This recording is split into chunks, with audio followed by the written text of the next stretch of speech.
Russia Ukraine போரில் உடனடியாக ஒரு அமைதி திரும்புமா அப்படின்னு பார்த்தா இல்லை, அமைதி திரும்பாது. அதுக்கு பதிலாக வெற்றி தோல்வி அப்படிங்கிறத வேணால் தீர்மானிக்கலாம், அந்த ஸ்டேஜுக்கு போயிட்டு இருக்குன்னு சொல்லலாம். அப்போது ரஷ்யா இன்றைக்கி என்ன தெரியுமா சொல்லியிருக்காங்க, உங்களுக்கு ஒரு நீண்ட கனவு இருந்துச்சு ரஷ்யா தோற்றுரும் அப்படின்னு சொல்லி. மேற்குலகமே ரஷ்யா தோற்பதற்கான வாய்ப்புகள் இல்லை, உங்களுடைய கனவில் நாங்கள் பெரிய ஒரு வெடிகுண்டை தூக்கி போட்டுட்டோம் அப்படின்னு சொல்கிறாங்க. இந்த வார்த்தையை சொல்கிறாங்க அப்படிங்கிறத இன்றைக்கி மேற்குலக நாடுகள் கொஞ்சமாக ரியலைஸ் பண்ணியிருப்பாங்க. ஆஃப்டர் லாங் கேப்புக்கு பிறகு அவங்க ட்ரோன் அட்டாக் அப்படிங்கிறத செஞ்சுருக்காங்க. அதுவும் மிகப்பெரிய அளவில் ஒரு 30-35 ட்ரோனை உள்ளே அனுப்பியிருக்காங்க. 28 ட்ரோனை நாங்கள் அழிச்சிட்டோம் அப்படின்னு சொல்லி உக்ரைன் ஒரு பக்கமாக சொன்னாலும் இல்லை, இட்ஸ் ஜஸ்ட் அ பிகினிங் அப்படின்னு சொல்லியிருக்காங்க. ரஷ்யா ட்ரோன் அட்டாக் பண்ணியிருக்குன்னா ரஷ்யாவுக்கு ஏதோ ஒரு சம்திங் நடந்திருக்குன்னு தானே அர்த்தம்.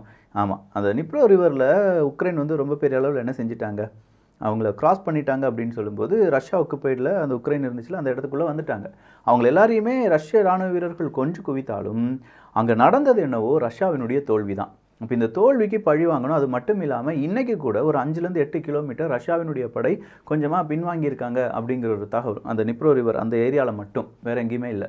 அப்போ அந்த ஒரு தகவலும் வெளியில் வந்திருப்பதனால் ரஷ்யா என்ன செஞ்சுருப்பாங்க, இல்லை கொஞ்சம் ஸ்ட்ராங்காக நம்ம அடிக்க வேண்டியதாக இருக்குது அப்படின்னு சொல்லி அடிச்சுட்டு இருந்திருப்பாங்க.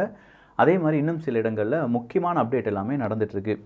கொஞ்சம் ஒர்க் ஷெட்யூல் அப்படிங்கிறதுல பர்சனல் லைஃப் இருந்துச்சு பார்த்திங்களா, அதில் கொஞ்சம் பிஸி ஆகிட்டேன்.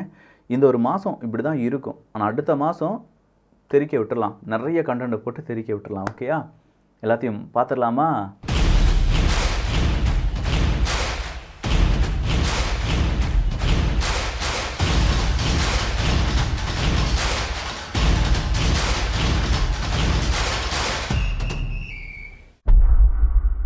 பீஸ், அமைதி அப்படிங்கிறத திரும்ப கொண்டு வருவதற்கு எப்பா நீங்கள் தான் முடிவு எடுக்கணும். யார்?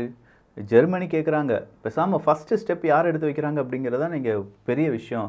முதல் ஸ்டெப்பை யாராவது எடுத்து வச்சிட்டாங்கன்னா அடுத்த ஸ்டெப் ஆட்டோமேட்டிக்காக வந்துடும் அப்படிங்கிறது. அப்போது முதல் ஸ்டெப்பாக புட்டின் அவர்கள் ரஷ்யா இந்த பீஸுக்கான ஸ்டெப்பை எடுத்து வைக்க வேண்டும், இது என்னுடைய தாழ்மையான வேண்டுகோள் அப்படின்னு சொல்லி ஜெர்மனியினுடைய சான்சலர் கேட்டிருக்கார். அப்படியே நிப்பாட்டு, ரீவைண்ட் போ அப்படின்னு சொல்லி நானும் ரீவைண்ட் போனேன். இதே ஜெர்மனி தான் என்ன செஞ்சாங்க, ஒரு 80-85 பில்லியனா, அவ்வளோதான், 8 பில்லியனோ 9 பில்லியனோ சீக்கிரமாக உங்களுக்கு தாரம்பா அப்படின்னு சொல்லியிருந்தாங்க. யாருக்கு? இதே உக்ரைனுக்கு. அதே மாதிரி 2% நாங்கள் எங்களுடைய ஜிடிபிலேருந்து டிஃபென்ஸுக்கு மாற்றிட்டோம்ப்பா, நாங்களும் நேட்டோட பெரிய கெத்தான நாடு தான் அப்படின்னு சொன்ன ஜெர்மனி அதில் கூடுதலான உதவிகளை நாங்கள் உக்ரைனுக்கு செய்ய போகிறோன்னு சொன்னாங்க. பீஸ் பேசக்கூடிய ஜெர்மனி ஏன் ஆயுதங்களை உக்ரைனுக்கு கொடுத்துட்டு பீஸை பேசணும்? என்னப்பா, அதுதானே நியாயம். ஆயுதங்கள் கொடுக்காம எப்பா நாங்கள் ஆயுதங்கள்லாம் கொடுக்கல, பேச்சுவார்த்தையில் ஈடுபடுங்க அப்படின்னு சொல்லி செஞ்சுருக்கணும், இல்லை ஏதாவது நடந்திருக்கணும். அப்படி எதுவுமே இல்லாமல் அது சரிப்பட்டு வரலையே. அடுத்ததா ஐரோப்பிய ஒன்றிய நாடாக இருக்கட்டும், இல்லை மேற்குலகமாக இருக்கட்டும், இல்லாட்டி உக்ரைனுடைய கான்டாக்ட் குரூப்பாக இருக்கட்டும், எல்லாருமே இப்போ பயப்படுறாங்க. எதுக்கு பயப்படுறாங்கன்னா, உக்ரைனுக்கு உதவி செய்யாமல் போயிடுவாங்கப்பா, உக்ரைன் தோற்றுருமப்பா அப்படின்னு சொல்கிற 2 விதமான கருத்துக்கள் அந்தந்த நாடுகள்கிட்ட வந்துட்டுருக்கு. ஒன்று உதவி செய்யக்கூடாது, இன்னொன்று நம்ம உதவி செய்யலைன்னா தோற்றுருவாங்க அப்படிங்கிறது தான். இப்போ அதுக்கு தெளிவாக ஒரு விஷயத்த சொல்ல ஆரம்பிச்சிருக்காங்க மேற்குலகம். ரஷ்யா பிளான் பியில் இருக்காங்க. நல்லா கேட்டுக்கோங்க, ரஷ்யா பிளான் பியில் இருக்காங்க. இந்த நேரம் நம்ம உக்ரைனை கைவிட்டுட்டோன்னா கண்டிப்பாக உக்ரைன் தோற்றுரும். அப்போ உக்ரைனை ஜெயிக்க வைப்பதற்கு கிடையாது, ரஷ்யாவினுடைய பிளான் பியை தோற்க வைப்பதற்கு நமக்கு இருக்கக்கூடிய ஒரே ஒரு ஆயுதம் உக்ரைன் தான். உக்ரைனுக்கு உதவணும். என்னையா உருட்டுறீங்க? பிளான் பி ஓகே, ரஷ்யா இந்த பிளான் பியை தான் அவங்க எக்ஸிக்யூட் பண்ணுவாங்கன்னு உங்களுக்கும் தெரியும்ல. அந்நேரம் வந்துக்கிட்டு மக்களை திசை திருப்புவதற்காகவும் நீங்கள் செய்கிறதெல்லாம் சரின்னு அப்படின்னு சொல்கிறதுக்காகவும் இல்லை பிளான் பியில் இருக்காங்க, அதனால் நம்ம இப்போ காசு கொடுக்காம ஹெல்ப் பண்ணாமல் இன்டெலிஜென்ஸ் ரிப்போர்ட்டை ஷேர் பண்ணாமல், என்னையா இது நல்லா இருக்கியாண்ணா? சரிப்பா, இந்த உக்ரைன் போலந்தில் ஏதோ ஒரு பிரச்சனை இருக்குன்னு சொன்னி அந்த பார்டர் பக்கமாக அது என்ன ஆச்சு அப்படின்னு கேட்டால் சிவியராக மாறிட்டுருக்கு. ஒரு விஷயம் அது இனிஷியலாகவே பேசி முடிச்சிட்டாங்கன்னா ஒன்றும் இருக்காது. அதை ஆறப்போட்டு அது உறவாக இருந்தாலும் சரி, நாடுகளாக இருந்தாலும் சரி, இல்லாட்டி நட்பாக இருந்தாலும் சரி, எதாக இருந்தாலும் நேரடியாக பேசிட்டோன்னா முடிஞ்சு. அதை மனசுக்குள்ளேயே வச்சுட்டு இருந்தோம்னா பெரிய புழுக்கமாக மாறிடும். அதே மாதிரியான ஒரு புழுக்கம் தான் இந்த உக்ரைன் மற்றும் போலந்து. ரொம்ப நாள் இந்த தானிய ஏற்றுமதிக்கான டீலில் போலந்து எதிர்ப்பை தெரிவிச்சுட்டு இருந்தாங்க. ஏன்னா அங்கே இருக்கக்கூடிய விவசாயிகள் உக்ரைனுடைய தானியம் எங்கள் நாட்டுக்குள்ளே வரும்போது எங்களுடைய தானியத்தை யாரும் வாங்க மாட்டேக்காங்க, அதனால் நாங்கள் என்ன செய்ய மாட்டோம், உங்களுக்கு இந்த மாதிரியான உதவிகள்லாம் செய்ய மாட்டோம் அப்படின்னு சொல்லி போர்க்கொடி தூக்குனாங்க. போலந்து ரொம்ப கஷ்டப்பட்டு அதை என்ன செஞ்சு வச்சுருந்தாங்கன்னா, இல்லைப்பா ஒன்றும் பிரச்சனை இல்லை, எப்படியாவது நம்ம சால்வ் பண்ணிடலான்னு சொல்லி அதை சார்ட் அவுட் பண்ணாங்க. ஆனால் சார்ட் அவுட் பண்ணாங்க, அதை ஃபுல்லாக பண்ணாங்களா அப்படின்னு பார்த்தா இல்லை. அந்த இடத்துல அடுத்த ஒரு சிக்கலை கொண்டு வந்தாங்க.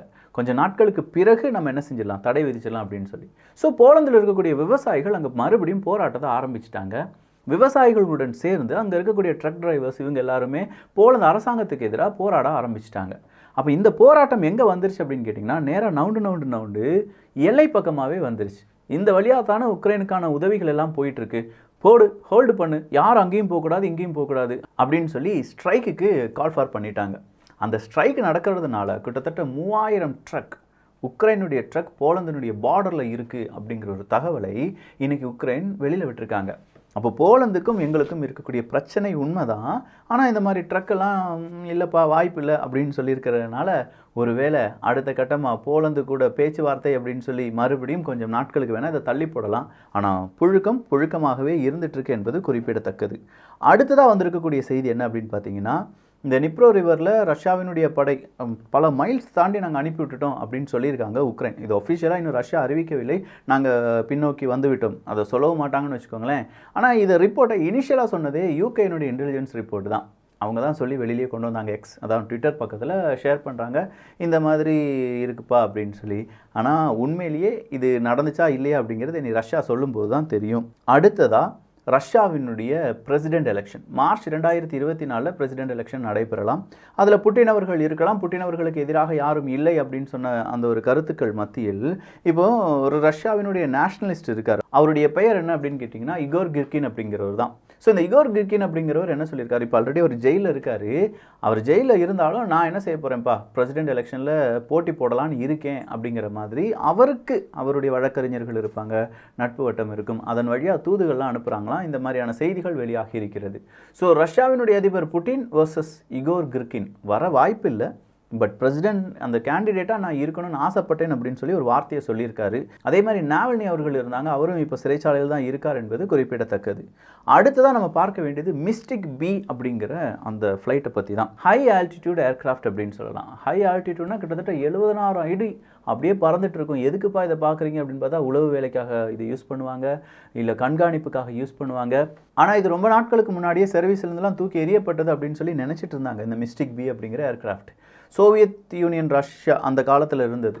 ஆனால் இப்போ மறுபடியும் யூகேனுடைய இன்டெலிஜென்ஸ் ரிப்போர்ட்டின் அடிப்படையில் எகெயின் இதை சர்வீஸுக்கு கொண்டு வர போகிறாங்களாம். ஸோ M55 மிஸ்டிக் பி அப்படிங்கிற இந்த ஹை ஆல்டிடியூட் ஏர்கிராஃப்ட் சீக்கிரமாக ரஷ்யா அவங்களுடைய அடுத்த கட்ட ஆய்வுக்காக இல்லாட்டி உக்ரைனை கண்காணிப்பதற்காக பயன்படுத்தலாம் அப்படிங்கிற ஒரு தகவல் வெளியாகி இருக்கிறது. அது மட்டும் இல்லாமல் இந்த மிஸ்டிக் பி அப்படிங்கிறது உக்ரைனுக்கு ஒரு பெரும் செய்தியாக இருக்கலாம். ஏன்னா பழைய வெப்பன்ஸையும் ரஷ்யா பயன்படுத்திட்டு இருக்காங்கன்னு தெரியும், ஆனால் பழைய ஏர்கிராஃப்டெல்லாம் தூசி தட்டி வெளியில் எடுப்பாங்களா அப்படிங்கிறது இப்போ தான் உக்ரைன் கொஞ்சமாக அப்படி ஷாக்கிங்காக பார்த்துட்டு இருந்திருப்பாங்க. இதற்கு பிளான் அவங்கள்ட்டையும் இருக்கும், உக்ரைனுக்கும் இருக்கும் அப்படின்னு சொல்லி நம்ம நம்புவோம். அடுத்ததாக ஜாப்ரோசேஷியா ரீஜன் தான். இந்த ஜாப்ரோசேஷியா ரீஜன் அப்படிங்கிறது ரொம்ப முக்கியமானது. ஏன்னா அங்கே தான் வந்து உக்ரைனுக்கு ரொம்ப பெரிய அளவு ஒரு நியூக்ளியர் பவர் பிளான்ட் NPP அப்படிங்கிறது இருக்குது. ஸோ இந்த இடத்துல தாக்குதல் அவங்களும் நடத்துகிறாங்க, இவங்களும் நடத்துகிறாங்க, மாற்றி சொல்லிக்கிடுவாங்க இது ஃபால்ஸ் ஃப்ளாக் ஆப்ரேஷன் அப்படின்னு சொல்லி. எகெயின் இன்னைக்கு ஜாப்ரோசேஷியா ரீஜனில் தாக்குதல் நடந்திருக்கு. ரஷ்யாவினுடைய தாக்குதல் தான் இருந்தது அப்படின்னும் அதில் 4 பேர் காயமடைந்தார்கள் அப்படிங்கிற தகவலையும் உக்ரைனுடைய மினிஸ்ட்ரி ஆஃப் டிஃபென்ஸ் வெளியில் விட்டுருக்காங்க. ஆனால் ரஷ்யா என்ன சொல்கிறாங்கன்னா, இல்லை ஜாப்ரோசேஷியாவில் மறுபடியும் அவங்க தான் தாக்குதல் நடத்திட்டு இருக்காங்க அப்படிங்கிற ஒரு தகவலை மட்டும் கொடுத்துருக்காங்க. அடுத்ததாக 38 ட்ரோனில் 29 ட்ரோனை நாங்கள் அழித்து விட்டோம் அப்படின்னு சொல்லியிருக்காங்க உக்ரைன். இன்னும் நீங்கள் ட்ரோன் அனுப்புவீங்கன்னு தெரியும், அதை அழிப்பதற்கு நாங்கள் தயாராக இருக்கிறோம் அப்படின்னு சொல்லியிருக்காங்க. அடுத்ததாக ஐரோப்பிய மெம்பர்ஷிப், உக்ரைனுடைய ஐரோப்பிய ஒன்றியத்தினுடைய மெம்பர்ஷிப் அட் ரிஸ்க் அப்படிங்கிறது தான் ஒரு பெரிய தகவலாக மாறி நிற்கிறது. இந்த ஐரோப்பிய ஒன்றியத்துக்குள்ளே ஒரு நாடு உள்ளே வரணும்னா ஐரோப்பிய ஒன்றியத்தில் இருக்கக்கூடிய மீதம் இருக்கும் நாடுகள் எதிர்ப்பை தெரிவிக்கக்கூடாது. உதாரணத்துக்கு இந்த ஐரோப்பிய ஒன்றியத்துக்குள்ளே உக்ரைன் வருவதை ஹங்கேரி போன்ற நாடுகள் விரும்பவில்லை. அப்போது ஹங்கேரி சொல்லிட்டு இருந்தாங்க, உக்ரைனுக்கு வந்து நீங்கள் அலவன்ஸ் எதுவுமே கொடுக்கக்கூடாது, அவங்க எப்போவும் ஐரோப்பிய ஒன்றிய நாடுகளில் எப்படி நுழைய முடியுமோ அப்படி தான் நுழையணும் அப்படின்னு சொல்லியிருந்தாங்க. இப்போ எகெயின் அவங்க என்னெல்லாம் கேட்டிருக்காங்கன்னா, இந்த உக்ரைனுக்கு எதிரான இருக்கக்கூடிய நாடுகள் கண்டிப்பாக ஐரோப்பிய ஒன்றியத்துக்குள்ளே நுழைவதற்கு முன்பாக உக்ரைனுடைய எல்லா விதமான அக்கௌண்ட்ஸையும் நம்ம என்ன செய்யணும், கொஞ்சமாக ரீசெக் பண்ணணும் அப்படின்னு சொன்னால் இது வந்து ஒரு ஹை ரிஸ்க்காக பார்க்கப்படுது. ஏன்னா உக்ரைனில் நிறைய ஊழல் நடந்திருக்கு. அந்த ஊழல் காரணமாக பல நாடுகள் கொடுத்த உதவிகளே இல்லை அப்படின்னு சொல்லி யாராவது சொல்லியிருக்கலாம், இல்லாட்டி அந்த உதவிகளை மறைத்து இருக்கலாம். இதனால் ஏற்பட்ட நன்மைகளை உக்ரைனுடைய பல இராணுவ உயரதிகாரிகள் அவங்களுடைய நன்மைக்காக பயன்படுத்தி இருக்கலாம். இதெல்லாம் இருக்கிறதுனால என்ன கிடைக்காது, ஒருவேளை ஐரோப்பிய ஒன்றியத்துக்கான உரிமை அந்த உக்ரைனுக்கு கிடைக்காம போகலாம் அப்படின்னு சொல்லியிருக்காங்க. ஃபின்லாண்டு புதுசாக சில உதவிகளை சொல்லியிருக்காங்க. கிட்டத்தட்ட ஒரு 1.5 பில்லியன் யூரோஸ் அப்படிங்கிறது இதுவரையிலும் ஃபின்லாண்டு என்ன செஞ்சுருக்காங்க, உக்ரைனுக்காக செலவழிச்சிருக்காங்க. புதுசாக ஒரு 87 மில்லியன் யூரோ அப்படிங்கிறத கொடுக்க போகிறாங்க அப்படிங்கிற ஒரு தகவலும் வெளியாகி இருக்கிறது. G20 மாநாடு அடுத்த அந்த ஒரு வீடியோ கான்ஃபரன்ஸ் வழியாக புட்டின் அவர்கள் நெக்ஸ்ட் வீக் வரப்போகிற அந்த ஒரு G20யில் முக்கியமான ஒரு கூட்டமைப்பு, மாநாடு கிடையாது, ஒரு கூட்டமைப்பு எப்போவுமே நடைபெறும். அதில் புட்டின் அவர்கள் பங்கு பெறுவார் அப்படிங்கிற ஒரு தகவலும் இன்று வெளியாகி இருக்கிறது. இதை வெளியிட்டிருப்பது கிரெம்ளின் தான், ஒஃபிஷியலாக ரஷ்யா தான் வெளியில் விட்டுருக்காங்க. ஸோ ஓவராலாக நிறைய செய்திகள் பார்த்துருக்கோம். இந்த செய்திகளை பற்றி உங்களுடைய கருத்துக்கள் இங்கே வரவேற்கப்படுகின்றன. எல்லோரும் வியூகத்தில் இணைந்திருங்கள். கொஞ்சம் ஒர்க் ப்ரெஷர் மட்டும் இல்லை, கொஞ்சம் பர்சனல் விஷயங்களும் இருக்குது. அதனால தான் இந்த மாதம் கொஞ்சம் அப்படியே வீடியோ அதிகமாக இல்லை, அடுத்த மாதம் தெரிக்க விட்டுறலாம். நல்லதை பகிர்ந்து நல்ல சமுதாயத்தை உருவாக்குவோம். நன்றி, வணக்கம்.